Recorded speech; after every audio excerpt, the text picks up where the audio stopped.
Hello, and welcome to this introduction to progressive employment. I'm Hugh Bradshaw, Senior Policy Fellow with the Institute for Community Inclusion at UMass Boston. My email is hugh.bradshaw@umb.edu. The ICI is helping the Maine Department of Labor with their implementation of the progressive employment model. This video gives a high-level overview of the progressive employment model, the populations targeted by MDOL, and the roles and responsibilities of team members. There are two target populations for the progressive employment model within the MDOL Bureau of Employment Services. One, individuals in recovery from substance use disorders, and two, individuals who have criminal histories. Both populations face stigma and difficulty entering employment. We believe that progressive employment is a great tool to introduce candidates to employers through the variety of low-risk options available to them. For MDOL BRS, which includes the Division of Vocational Rehabilitation and the Division for the Blind and Visually Impaired, the target population is any individual with a disability, including youth and adults. The Bureau of Rehabilitation Services, BRS, began using progressive employment in 2015 to serve job seekers with disabilities. Because of their success, the Bureau of Employment Services, BES, decided to use the model with their target populations. BRS and BES are happy to be collaborating to help grow the impact for both job seekers and employers. Progressive employment hinges on four key principles. The first principle: progressive employment is a dual customer approach. We meet the needs of both the business and the job seeker customers as we strive to make a match between them. The second principle: this model is built on the premise that everyone is ready for something. People do not need to be determined job ready to participate in worksite activities, and likewise employers do not need to be ready to hire to engage with and offer worksite exposure to individuals interested in careers. The third principle: progressive employment uses a variety of worksite activities to meet the needs of the job seeker and the employer. Worksite activities include company tours, informational interviews, mock interviews with employers, job shadows, and hands-on work experiences. These activities allow them to explore opportunities while they also develop relationships. For a job seeker, it's an opportunity to learn about jobs and careers and to build skills. For the employer, it may be their first exposure to a person with a disability in their workplace, or it can be an opportunity to gauge where an individual is a good match for their business. The key is matching the dual customer needs. The fourth principle: this model focuses on a progression to employment where success breeds success. This means knowing how and when to move to the next type of worksite activity as job seekers and businesses grow in comfort and confidence. For a business, this means gauging when to talk about higher intensity worksite activities, or if a job seeker is the right match for them. For a job seeker, it's knowing when to move from career exploration activities like tours, shadows, and information gathering to hands-on experiences to test out skills, accommodations, and even discover training needs. Throughout the process, we continue to move to the goal, which is successful employment for the job seeker and a great worker for our business customer. This model is ideal for individuals who need a little more help to enter the workforce. If you're working with somebody who's ready to go and has the skills to get a job, progressive employment may not be the best service delivery model. But for people with limited work experience, less clear goals, or who have barriers like self-esteem, accommodation needs, or transportation challenges, it can make all the difference. We've talked about the four key principles underlying the progressive employment model. Now let's look at the four essential elements of progressive employment.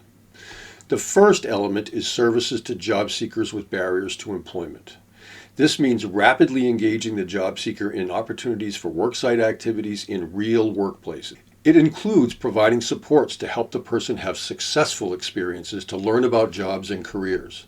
Job seeker-facing staff play a critical role as an intermediary between the job seeker and the business during the worksite activities. The second element is having ongoing business relations through outreach and support. When we talk about the highest fidelity to the progressive employment model, this means having access to teammates who can dedicate their time to business engagement, business outreach, and serving existing business customers. Whether the job title is employment relations managers, business account managers, employment representatives, business consultants, etc., the focus is for them to encourage businesses to meet a new population of candidates through worksite activities. The third element, and the one that I think is critical, is having a team approach to service delivery and communication. In regular meetings called Jobsville, the team problem solves challenging situations, shares labor market information, gets job seeker updates, celebrates successes, and has regular meetings. These meetings provide the opportunity to interact with one another, including folks working in similar roles. The fourth element is having strategies to mitigate risk for both employers and job seekers. One of the first things a business will want to know when you're asking to have a person in their workplace is what happens if the person gets injured, hurts others, breaks a piece of equipment, or anything else that's going to cost the business money. Risk mitigation involves having coverage for workers' compensation and general liability insurance, which protects both the business and the job seeker. Wages paid to individuals during worksite experiences can be an effective element of the progressive employment model. Depending on the agency, some activities may provide a training wage, while others may not. This is up to the individual agency to decide and implement. It is important to note that training wages should be at least minimum wage or the prevailing wage if appropriate. It's also important to have a funding and payment mechanism that is clear to everyone involved. We mentioned risk mitigation in the previous slide, but it's important to understand that we need to also mitigate any risk to the job seeker who is engaging in worksite activities. Benefits counseling can help an individual fully understand the impact on their benefits of any earnings they may have during progressive employment activities. Because benefits are so intertwined, it can be very helpful to have a professional explain the impact of earnings on benefits. In the following slides, I'll talk a little bit more about the team and how it all works. As mentioned earlier, the Jobsville meeting is where the progressive employment team comes together. These regularly scheduled meetings include case referrals, updates, success stories, sharing of labor market information, and brainstorming on new or challenging cases. Team members attend and actively participate. This Jobsville communication helps to reduce duplication of effort, particularly in business engagement. What I mean is, if you've gone to 3 businesses and report back on those visits, I now don't need to visit those businesses to get that same information. I can focus on 3 others and in turn bring that information back to the team and share it. This allows us to increase our business engagement considerably. It also helps us to reduce the potential for many of us going into the same businesses and thus being an annoyance. The other thing we've seen play out repeatedly in Jobsville is people begin to come out of their silos, share, and begin to support each other in finding solutions for their mutual job seekers. This team approach helps build trusting relationships among team members, and as the trust builds, brainstorming helps everyone. People see successes, communication improves, and these Jobsville meetings become more helpful and informative to everyone. Progressive employment can be a win for everyone involved. For job seekers, progressive employment provides opportunities to explore jobs, careers, and different companies in their communities. It's a chance to try out jobs of interest to inform career decision making, a way to test the fit, test out knowledge and skills, build confidence, and learn what training or skills are needed to be successful in that occupation. For businesses, progressive employment is a way to meet, train, and consider someone experiencing one or more barriers to work. They can consider training someone who may have barriers to employment, but who might be a great match for their business.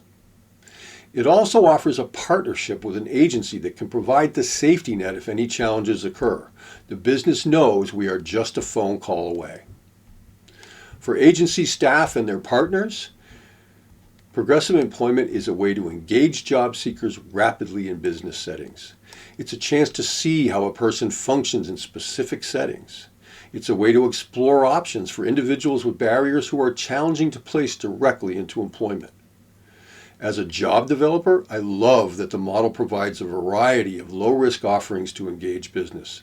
Meeting the business where they're at is much easier when you can present a variety of options. There are 3 primary roles in the progressive employment team. They include business-facing staff, staff who refer or present the job seeker to the team, and staff who directly support the job seeker and the business. Members of the team must attend Jobsville regularly and share a belief that both job seekers and businesses are ready for something. Let's start with business-facing staff. Driven by the career interests of progressive employment job seekers, these staff members reach out to a wide range of businesses.